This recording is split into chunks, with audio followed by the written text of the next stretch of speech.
आजच डाउनलोड करा आणि तुमच्या आवडत्या मालिकांचा आनंद लुटा।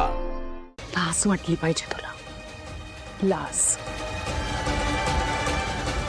आई थांब ना, जर त्याचं म्हणणं तरी ऐकून घेऊयात। याची बाजू तुला ऐकून घ्यायची, हे सगळं बघितल्यानंतर सुद्धा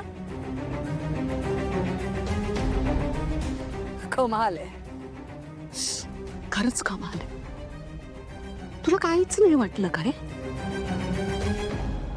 अरे याने आपला विश्वासघात केलाय, माझ्याकडून सह्या घेऊन गेला हा सकाळी, पैसे उकळले माझ्याकडून यांनी, वापरलेस पैसे चॅरिटीसाठी। काय केलंस? कुणावर उधळलेस? हिच्यावर। आम्ही सगळेजण फक्त तुझा विचार करतो। हा, तुझा धाकटा भाऊ सारंग तुझ्यासाठी झटत होता। त्यांनी मला सांगितलं की VP ची पोझिशन खूप महत्वाची आहे, राजकुमार दादा एलिजिबल आहे, ही डिझर्व्स इट। आज सगळ्यांच्या समोर सांगणार होते मी किती आपल्या कंपनी मधली VP ची पोझिशन आम्ही तुला देतोय, प्रमोशन होणार होतं तुझं, आणि तुला काहीच वाटलं नाही खरे? किती सहज आमच्या सगळ्यांचा विश्वासघात केलास तू,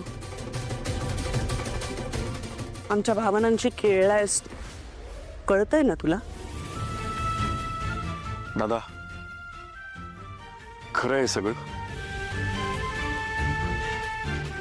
सारंग, तुला अजूनही विचारायची गरज वाटते? मला हा मुलगा ह्या घरात नकोय। तुम्हाला काय? मला सुद्धा हा मुलगा या घरात नकोय। इनफॅक्ट राजकुमार नावाचा मुलगा मला कधी होता हे सुद्धा मी विसरून जाणार आहे।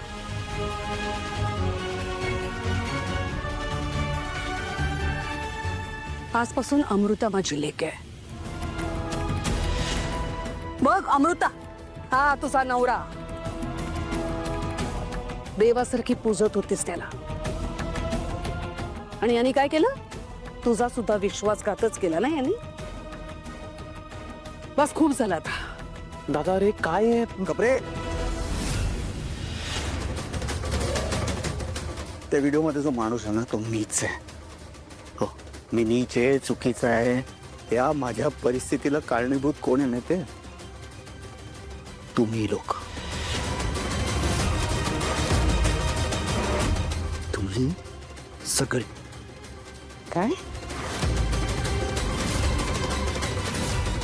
आणि ही परिस्थिती तुमच्या सगळ्यांमुळे निर्माण झाली आहे। हो, माझ्या परिस्थितीला तुम्ही सगळे जबाबदार आहात। तुम्ही आणि तू पण।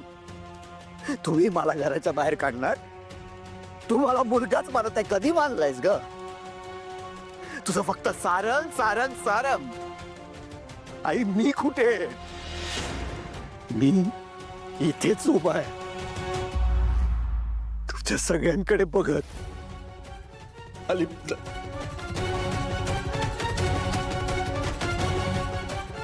एवढीशी होती ना कंपनी, तेव्हापासून रक्त आटवलंय मी माझं, आणि आज तुम्ही मला VP बनवताय। अरे घबरान! आणि ते या माझ्या लहान भावाच्या सांगण्यावरनं, सारंगच्या सांगण्यावरनं